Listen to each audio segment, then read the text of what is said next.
Même équipe, même séance de qualification et pourtant deux mondes opposés. Ce samedi à Barcelone, une Ferrari s'est élancée vers la première ligne pendant que l'autre finissait dans le mur.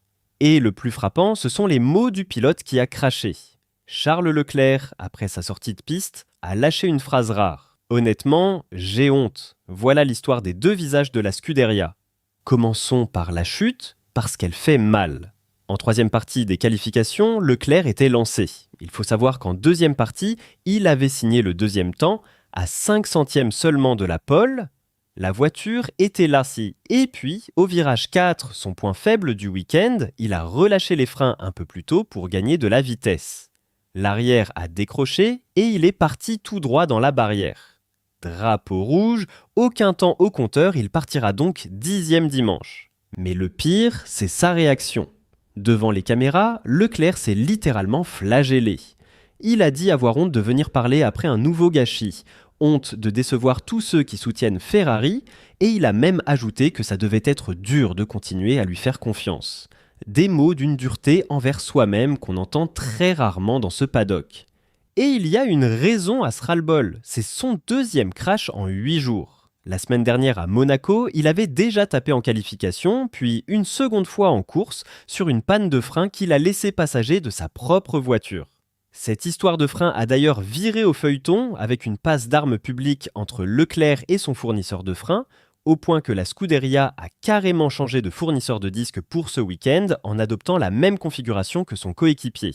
Et son coéquipier, justement, parlons-en. D'ailleurs, si ce genre de décryptage vous plaît, pensez au like et à l'abonnement, ça aide vraiment la chaîne à grandir.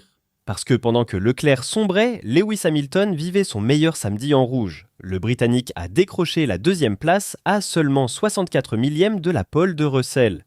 C'est tout simplement sa meilleure qualification depuis son arrivée chez Ferrari. Et le plus savoureux, c'est comment il y est arrivé. En troisième séance d'essai libre, il se disait à 4 ou 5 dixièmes du rythme complètement perdu. Sa solution, retourner dans son motorhome entre les essais et les qualifications pour tout remettre à plat dans sa tête. Il en est ressorti métamorphosé, meilleur temps de la première partie, puis cette première ligne. Selon ses mots, le week-end a été très difficile, mais il a maintenant une course à jouer dimanche. Et ce résultat raconte une bascule plus profonde. Hamilton n'a pas seulement battu son coéquipier, il a aussi devancé le leader du championnat, le jeune Antonelli. Surtout, il a pris l'ascendant sur Leclerc dans la durée. En qualification cette saison, l'Anglais mène désormais leur duel et au championnat, il compte 15 points d'avance sur le Monégasque. Un renversement spectaculaire quand on se souvient qu'en 2025, c'était Leclerc qui dominait largement. Pendant ce temps, Ferrari reste deuxième chez les constructeurs, loin derrière Mercedes, et toujours sans la moindre victoire cette saison. Alors, mon avis ? Je vous le disais déjà, les soucis de Ferrari ne sont pas qu'une question de malchance, ils sont structurels et le feuilleton des freins le confirme. Mais soyons justes avec Leclerc, ce n'est pas un pilote fini, c'est un pilote dans une spirale de confiance et une équipe qui n'arrive pas à le protéger de ses propres galères techniques. Le vrai sujet de la saison Ferrari, ce n'est plus de savoir si la voiture est rapide. C'est de savoir si la Scuderia est devenue, doucement mais sûrement, l'équipe de Hamilton. Et pour vous, Ferrari est-elle déjà passée dans le camp de Hamilton ou Leclerc va-t-il vous prouver le contraire dès dimanche en course ? Dites-moi en commentaire.